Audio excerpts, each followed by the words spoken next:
우리 옆에 계신 분들과 인사합시다. 사랑합니다. 축복합니다. 사랑합니다. 축복합니다. 사랑합니다. 축복합니다. 우리 주님의 크신 은혜와 사랑이 우리 모든 성도님들의 가정과 삶에 넘치시기를 주님의 이름으로 축복합니다. 지난주 우리는 레위기 말씀을 통해서 내 마음에 피어오른 이 제단에 타오르는 성령의 불을 절대로 우리가 꺼뜨려서는 안 된다. 그 불을 유지하기 위해서는 우리가 함께 모인 모든 예배의 자리에서 하나님으로부터 공급되어지는 이 말씀을 늘 받아 누려야 한다. 이 말씀들을 우리가 함께 나누었습니다. 그런데 우리가 하나님의 말씀 앞에 서고 하나님의 예배를 드리며 우리가 은혜를 받았다 할지라도 세상에 나아갔을 때, 우리가 일상으로 돌아갔을 때 우리 앞에는 늘 어려운 환경과 어려움들이 도사리고 있습니다. 내 뜻대로 되지 않는 직장 혹은 가정의 환경, 또 내 마음을 괴롭게 하거나 힘들게 하는 사람들, 그들을 만나게 될 때 우리 안에서 자연스럽게 일어나는 감정은 분노, 화, 낙심, 실망, 절망, 이런 것들이 우리 안에서 쏟아져 나오고 우리 입술에서는 감사가 나오질 않고 원망이 터져 나오게 됩니다. 분명 우리가 예배의 자리에 있을 때는 하나님의 은혜를 누리고 정말 내가 예수님을 닮은 참된 주님의 제자로 온전히 서가야 되겠구나 하는 또 그러한 도전과 결단도 하고 일상으로 돌아갔는데, 그런 마음은 온데간데 없고 여전히 세상에서 내가 소위 살아남기 위해서인지 오늘 우리는 더 이 세상의 모든 사람들의 흐름과 더불어 똑같이 사납게 변해버리는 우리의 연약한 모습을 보고 마는 것입니다. 성도 여러분, 절대로 내 의지와 노력만으로는 말씀대로 살아낼 수 없습니다. 내 의지와 노력만으로는 예수님의 성품을 온전히 닮아갈 수 없습니다. 내 성품이 변화되고 성숙해지고 온전해지기 위해서는 오늘 내 삶의 영역에 우리에게 임하신 성령님께서 나를 온전히 다스려 주셔야만 오늘 우리가 변화되고 성숙해질 수 있는 줄로 믿습니다. 오늘 말씀은 처음에 우리가 읽을 때 성경에서 이런 사람이 있었나 싶은 두 인물이 나옵니다. 엘닷과 메닷이라는 인물. 사실 이 두 인물이 중요한 건 아니에요. 그런데 이 두 사람 사이 둘에게 있어서의 이야기가 오늘 전체 이야기를 이끌어갑니다.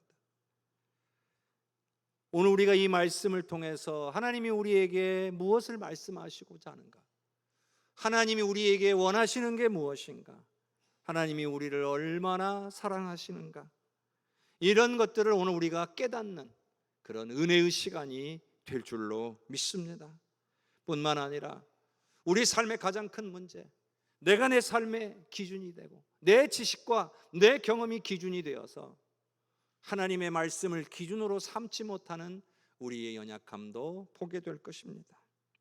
오늘 우리가 함께 모여드리는 이 예배 가운데에 우리 주님이 주시는 이 말씀의 은혜와 능력이 여러분의 삶을 지탱하는 실제 능력이 될 수 있기를 주님의 이름으로 축복합니다. 먼저 우리가 기억해야 할 것은요, 우리가 살아가는 모든 삶의 현장이 성령께서 역사하시는 거룩한 곳이라는 사실을 우리가 반드시 알아야 한다는 것입니다. 자, 민수기 11장 26절의 말씀을 같이 읽겠습니다. 그 기명된 자 중 엘닷이라 하는 자와 메닷이라 하는 자 두 사람이 진영에 머물고 장막에 나아가지 아니하였으나 그들에게도 영이 임하였으므로 진영에서 예언한지라.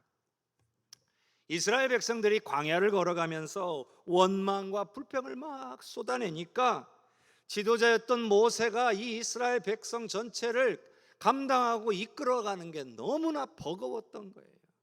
말이 그렇지 장정만 60만이에요. 그 사람들의 민원 정말 엄청나잖아요.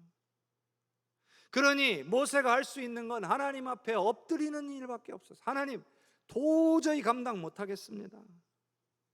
그러자 하나님께서는요, 모세를 위해서 장로 70명을 택합니다.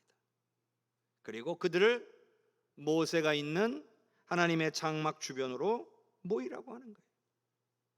오늘 말씀해 보니까 기명된 자 이 70명이 선택을 받았어요. 그 이름이 불려진 거죠. 그리고 그들은 공식적인 예배의 장소이고 하나님의 임재의 자리인 회막으로 모이게 된 겁니다. 그런데 무슨 이유에인지 엘닷과 메닷이라는 이 두 장로, 이미 기명이 된, 이름이 불려진 이 두 명의 장로가 회막으로 나오지 않았어요. 당시의 회막은, 성막은 중앙에 위치하고 있고요, 동서남북으로 3개 지파씩 진을 치게 돼 있습니다.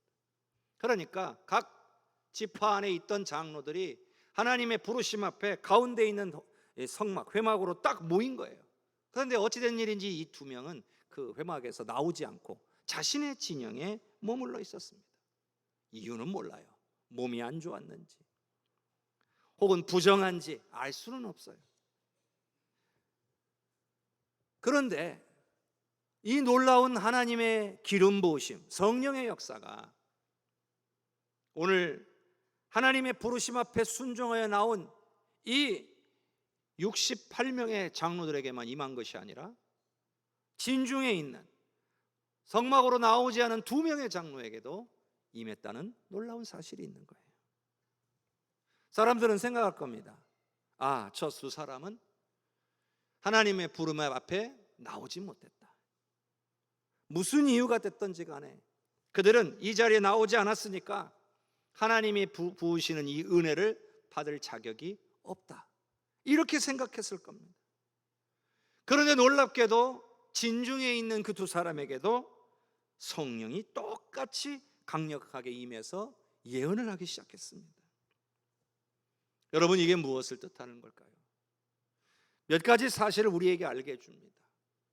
하나님께서 부으시고자 하면 누구도 막을 수가 없다는 거예요. 또 하나는 하나님이 소위 임하여 계신다라고 우리가 생각하는 예배의 자리, 오늘 이 예배당에만 계신 것이 아니라 우리의 삶의 자리, 우리의 가정, 우리의 일터, 삶의 모든 현장에도 임하시는 분이시라는 사실을 보여주고 있는 거예요. 자, 시편 139편 7절의 말씀을 같이 읽어보겠습니다. 내가 주의 영을 떠나 어디로 가며 주의 앞에서 어디로 피하리까? 이게 다윗의 고백입니다. 다윗은요, 하나님이 계신 곳을 늘 바라봤어요. 사울왕에 쫓겨서 늘 도망자의 생활, 늘 죽음의 위협 앞에서 살아가고 있는 과연 하나님이 나랑 함께 해주실까? 나를 기름 부어 세우신 하나님이 나를 끝까지 지키고 보호해 주실 것인가? 이게 염려가 됐던 거죠. 그런데 어떻게 됐어요? 그가 있는 자리에서 하나님을 찾을 때 하나님은 언제나 다윗과 함께 해주신 줄로 믿습니다. 그 경험을 하고 나니까 하나님이 나와 함께 계시고 나를 구원하시고 나를 인도해 주신다는 이 확신을 얻게 되니까 다윗은 이런 고백을 하는 거예요. 내가 새벽바다 저 끝에 가 있을지라도, 즉 고난의 그 어두운 자리에 가 있을지라도 거기에도 하나님은 함께 계신다. 한마디로 내가 어디를 가든지 우리 하나님은 나를 떠나지 않아야 하신다. 이렇게 믿음으로 고백하고 있는 거예요. 사랑하는 성도 여러분, 우리에게 임하신 성령님은 저와 여러분이 어디를 가든지 우리와 함께 하시는 분이신 줄로 믿으시기를 바랍니다. 여러분, 우리가 다 핸드폰들 가지고 계시잖아요. 옛날에는 다 한 30년 전만 해도 이게 없었어요. 다 유선전화예요. 근데 들고 다닐 수가 없으니 어떻게 해요? 약속도요, 미리 전화로 약속해 놓고 약속 시간 맞춰서 나가야 돼요. 혹시 무슨 일 생겨서 못 가면 연락할 방법도 없어요. 기다리는 사람도 한정없이 기다리다가 안 오면 못 오나 보다 하고 돌아가는 거예요. 약속도 미리미리 정하고. 근데 요즘은 어때요? 늦게 생겼으면 전화해서 나 좀 늦어, 이렇게 말 한마디면 서로 오해도 없고 참 편리해졌죠. 이게 왜 가능해진 거예요? 예전에는 전선을 통해서 전화가 됐지만 이제는 전파, 눈에는 보이지 않는데 공중에 떠 있는 전파를 통해서 우리가 전화를 하는 거예요. 중간중간에 이 전파를 증폭시킬 수 있는 기지국만 있으면 어디를 가도 다 통화를 할 수가 있는 거예요. 여기서 전화기 들고 저 미국에 있는 가족하고 통화가 돼요. 이게 가능한 이유가 뭐예요? 전파가 있기 때문이죠. 전파가 닿는 곳이면 어디든 가능하다 그 말이에요. 마찬가지로 우리 하나님의 범위는 어디까지 펼쳐져 있어요? 온 우주 만물에 펼쳐져 있는 줄로 믿습니다. 그러니 하나님이 못 가실 곳이 어디가 있어요? 안 계신 곳이 어디가 있냐는 거예요. 우리가 아무리 어디를 가서 숨어도 우리는 하나님의 손 안에 있음을 믿으시기를 바랍니다. 그러니 성령님도 오늘 이곳에만 계시는 것이 아니라 우리의 일상에도 함께하고 계신다는 거예요. 근데 문제는요, 우리가 자꾸 이걸 잊어요.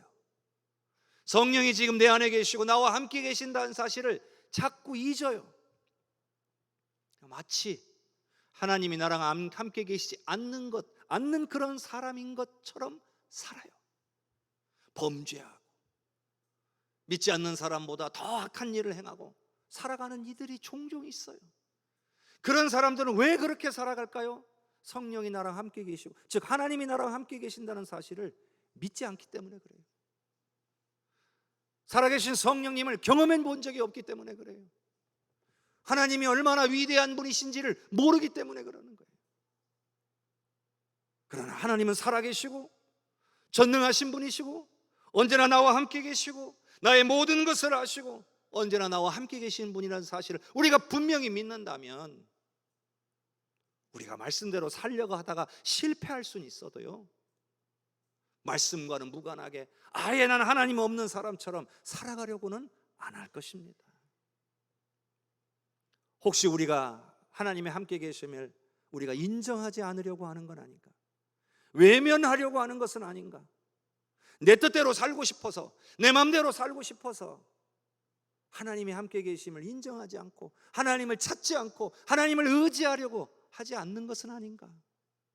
오늘 이 시간이 돌아보는 시간이 되었으면 좋겠습니다. 오늘 여기에 올 때만 마음을 정결하게 하고 오늘 이곳에서만 내가 하나님 앞에 집중하고 그런 삶이 아니라 우리의 가정 일터에서도 하나님은 여기에도 계신 줄로 믿습니다.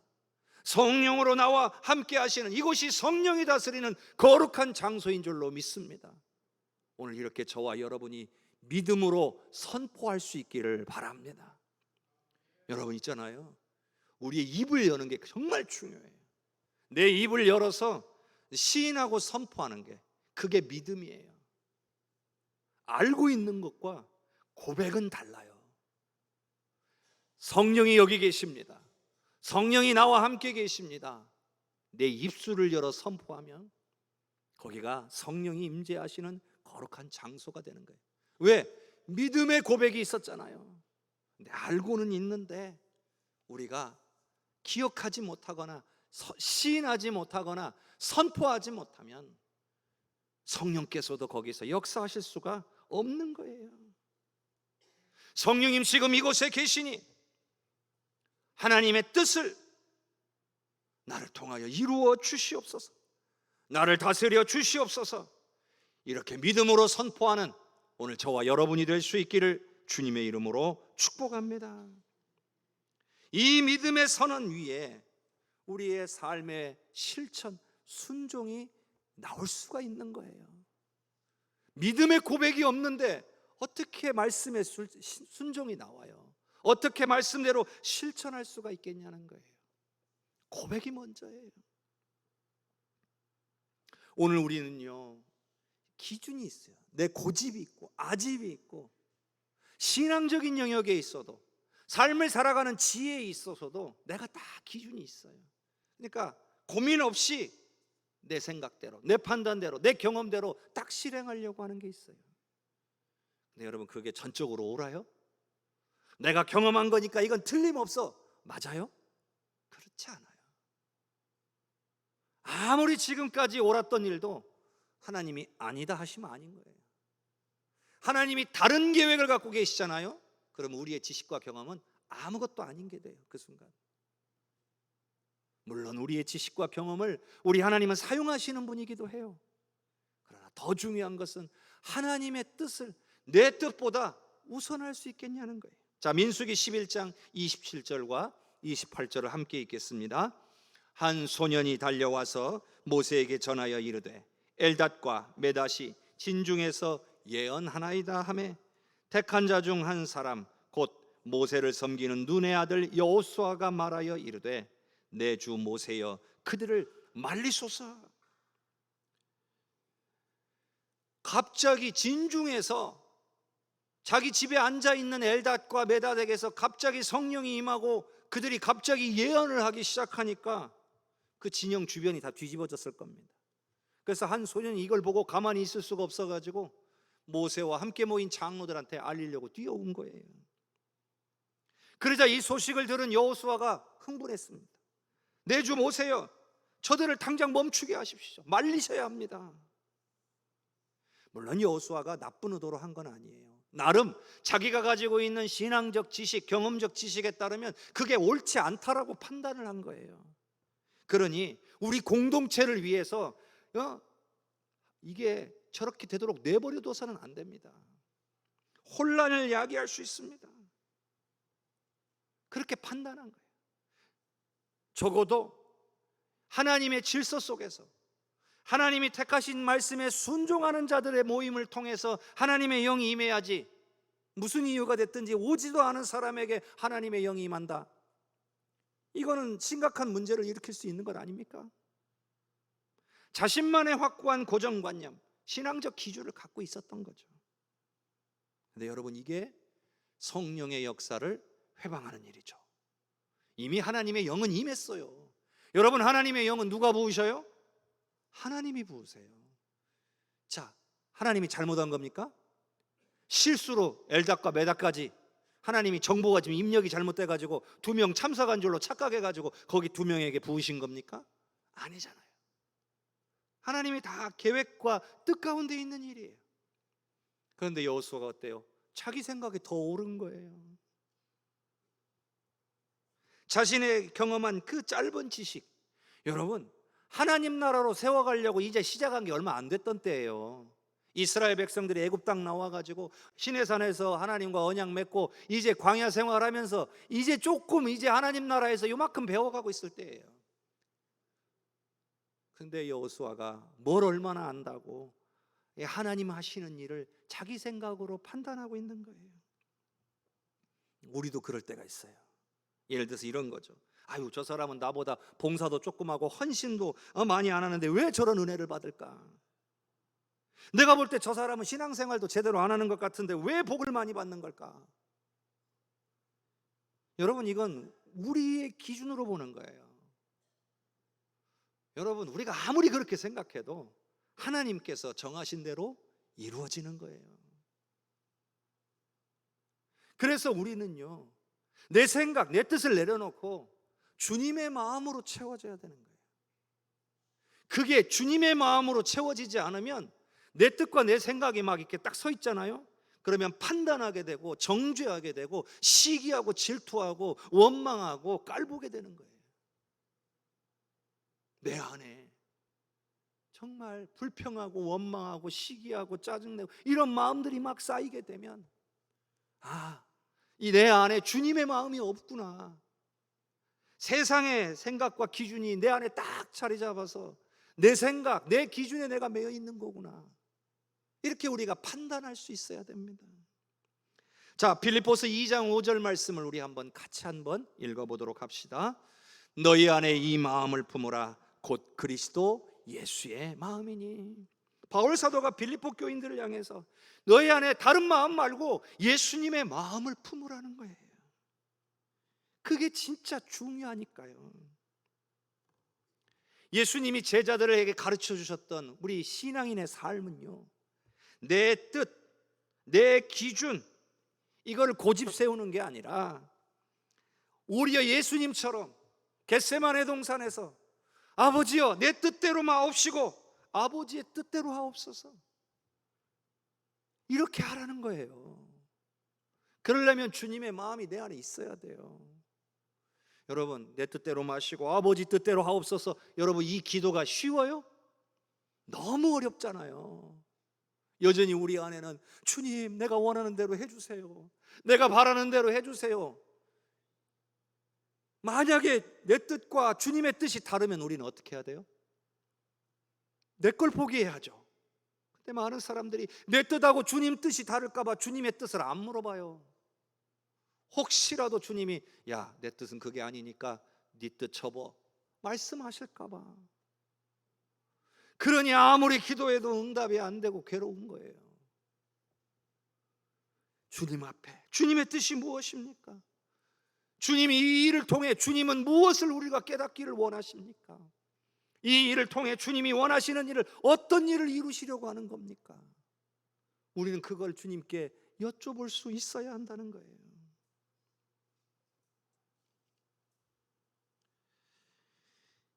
오늘 우리가요, 주님 앞에 나와 예배하는 이유 중에 하나, 그것은 내 의지, 내 혈기, 내 고집, 이거를요 하나님의 은혜와 말씀 앞에서 다 깎아내려고 오는 거예요. 그래야 내 안에 주님의 성품이 자리 잡기 시작하니까요. 내 생각, 내 뜻, 내 계획, 내 고집 다 그대로 두고 예수님의 성품이 덧입혀질 수 있을까요? 그렇게 안 되더라고요. 우리는 마치 날카로운 돌멩이 같아요. 탁 깨져가지고 한쪽이 날카롭게 생긴 돌. 그런 사람들이 모여요. 그런 사람들이 만나요. 그럼 어떻게 될까요? 그 날카로운 부분으로 사람들에게 상처를 주고 받는 거예요. 처음에는 그 날카롭고 사나운 모서리를 가지고 있어서 그냥 조금만 잘못해도 사람들을 상처를 주지만, 우리가 하나님의 앞에 나와서 찬양하고 예배하면서 하나님의 말씀 앞에서 계속 있다 보면 어떻게 돼요? 그 은혜의 물줄기 속에서 이 돌멩이가 구르고 구르다 보면 어때요? 날카로운 모서리가 깎여 나가는 거예요. 그리고 결국에는 둥글둥글하고 부드러운 자갈로 바뀌어가는 거예요. 예배를 통해서 내 고집의 모서리가 다 부서지는 그런 과정을 거쳐야 오늘 우리가 여호수아 같은 편견을 갖지 않게 되는 거예요. 아, 성령이 하셨나 보다. 아니, 어떻게 저런 사람들에게도 성령이 임할 수 있어가 아니라 성령이 임하신 뜻이 있겠지, 하나님이 저렇게 역사하신 뜻이 있겠지, 이렇게 받아들이게 되는 거예요. 그게 바로 예수님의 성품을 닮은 사람들이에요. 한 주간 살다 보면요, 마음에 안 드는 사람을 만날 때도 있을 거예요.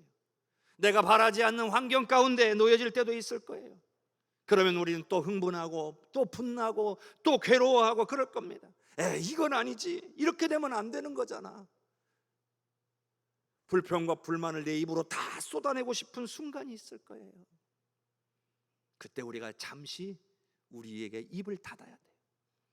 잠시 묵상해야 돼요. 그리고 속으로 이렇게 기도해야 돼요. 하나님, 내 안에서 또 이런 것들이 올라옵니다. 내 아집, 내 고정관념, 하나님 다 깨트려 주십시오. 내 좁은 기준을 다 아버지여 무너뜨려 주시고, 우리 하나님의 뜻, 하나님의 계획을 인정하는 그 예수님의 성품을 나도 갖게 하여 주시옵소서. 주님의 눈으로 주님의 계획을 볼 수 있게 하여 주시옵소서. 내 뜻이 아니라 주님의 뜻대로 되어지기를 원합니다. 이렇게 주님 앞에 간구할 수 있는 참된 믿음의 사람, 말씀에 순종하는 순종의 사람들이 될 수 있기를 바랍니다.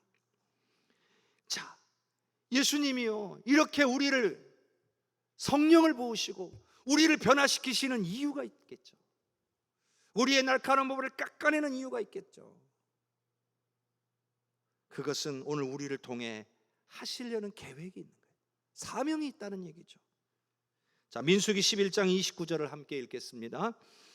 모세가 그에게 이르되 네가 나를 두고 시기하느냐, 여호와께서 그의 영을 그의 모든 백성에게 주사 다 선지자가 되게 하시기를 원하노라. 여호수아가 잘한 거죠. 사실은 아직 부족해서 그렇지 나쁜 건 아니잖아요. 여호수아야, 네가 나를 두고 시기하느냐? 이 말은 나를 위해 시기하느냐? 그러니까 여호수아의 좋은 의도는 알겠다 이거예요. 그러나 하나님의 뜻은 그게 아니다. 너희 마음보다 중요한 건 하나님의 뜻을 바로 아는 거다. 하나님의 뜻은 하나님의 영이 모든 백성에게 임해서 모든 백성이 하나님의 살아계심을 증언하는 제자가 되기를 원하신다. 이렇게 지금 말씀하고 있는 거예요. 지금은 70명밖에 안 되지만 앞으로는 온 천하 백성들이 하나님의 영을 받는 그런 날이 와야 된다는 거다. 그래서 오늘 이곳에 계신 저와 여러분이 예수 그리스도를 믿을 때 성령을 받은 것 아니겠습니까? 하나님의 뜻대로 이루어진 거예요. 그런데 이 고백 속에 바로 하나님의 최종 목적이 있잖아요. 왜 우리에게 하나님의 영을 부어주시고 오늘 우리가 말씀과 하나님의 은혜를 통해서 깎아지고 다듬어져서 예수님을 닮은 성품을 가진 참된 제자들이 되기를 원하시는가? 오늘 우리를 통해 다른 이들에게 우리의 삶의 연장에서 오늘 우리가 예수님을 닮은 모습들을 드러냄을 통하여서 많은 영혼들이 그런 우리의 모습을 보고 내 가족들이, 내 일터의 동료들이, 내 마을 살아가는 마을 사람들이 내 모습을 보고 야, 하나님 살아계시는구나, 너에게 통해 하나님이 역사하고 계시는구나, 이걸 인정하고 하나님께 나오는 역사들이 일어나도록 하기 위함이라는 거예요. 자, 마태복음 5장 16절의 말씀을 같이 읽어봅시다. 이같이 너희 빛이 사람 앞에 비치게 하여 그들로 너희 착한 행실을 보고 하늘에 계신 너희 아버지께 영광을 돌리게 하라. 예수님 하신 말씀이에요. 우리가 세상의 빛이 돼서 우리의 착한 행실, 즉 예수님 닮은 모습을 세상들에게 보여줘서, 세상 사람들한테 보여줘서 그들이 하나님께 영광을 돌리며 하나님을 예배하는 자리로 나오게 만들어라, 그 말이잖아요. 길거리 가면 가로등이 있어요. 가로등이 하는 일이 뭐예요? 어둠을 몰아내고 거리를 밝히는 일을 하는 거예요. 가로등이 자기 잘난 맛에 자기 빛내려고 그 불 켜는 거 아니잖아요. 어둠 가운데 있는 사람들이 밝은 길로 다닐 수 있도록 하기 위해 켜져 있는 거예요. 그러니 오늘 우리에게 성령을 주시고 우리를 예수님 닮은 성품을 가진 제자들로 만들어 가시는 것은 오늘 우리로 단지 스스로를 밝히는 그런 빛내는 존재가 되는 것이 아니라 우리가 그 빛을 발해서 우리 주변에 아직 어둠 가운데 있는 사람들에게 선한 영향력을 발휘해서 그들을 주님께로 나오도록 하기 위함이라는 거예요. 그러니 우리는요, 우리의 가정, 우리의 일터, 내가 살고 있는 마을, 그 지역에서 믿지 않는 영혼들에게 빛이 되는 그런 존재로 살아내야 된다는 거예요. 가로등 같은 존재가 되라, 그 말이에요. 주변에 낙심하고 지쳐 보이고 연약한 영혼이 있다면 그들에게 다가가서 정죄하거나 비난하거나 그렇게 하지 말고 예수님을 닮은 그 온유한 마음으로 따뜻하게 격려의 말 한마디 하고 친절을 베푸는 거예요. 예수님은 예수님에게 돌을 던지는 무리들을 향해서 아버지여, 저들의 죄를 용서하옵소서. 저들이 하는 일이 뭔지 모르고 있습니다. 여러분, 그게 예수님의 마음이에요. 나에게 해를 가하는 사람조차도 용서하고 위해서 기도해 줄 수 있는 마음, 그게 우리 예수님의 마음이에요. 여러분, 그 마음이 내가 오늘 맘먹으면 돼요? 안 돼요. 성령이 불어 넣어 주셔야 되는 거예요. 그래야 오늘 우리에게 주어진 사명을 이 땅 가운데서 감당하며 살아가게 될 줄로 믿습니다. 우리는요, 내가 기준 되면 안 돼요. 하나님의 말씀, 하나님의 뜻이 기준 되어야 할 줄로 믿습니다. 그러라고 성령을 보내주신 거예요. 그러라고 우리를 예배의 자리로 부르시는 거예요. 왜? 그냥 각지 진중에 있을 때 그냥 기름 부으면 되지, 왜 다 성막 주변으로 모이라고 해가지고 그곳에서 기름 부어 주셨겠냐, 그 말이에요. 주님의 이름으로 모인 그곳에 성령을 부으셔서 이제 각기 자기 진영으로 돌아가서 이제 성령 받은 자다운 삶을 살아내라는 거잖아요. 말씀을 정리합니다. 오늘 우리의 삶의 모든 현장이 성령이 임하시는 거룩한 처소가 됨을 믿음으로 선포하시기를 바랍니다. 나를 괴롭게 하는 환경적인 요인, 사람들이 있을지라도 잠시 멈춰서서 주님 앞에 나의 마음을 주장하고 이끌어달라고 기도하는 오늘 우리가 되기를 바랍니다.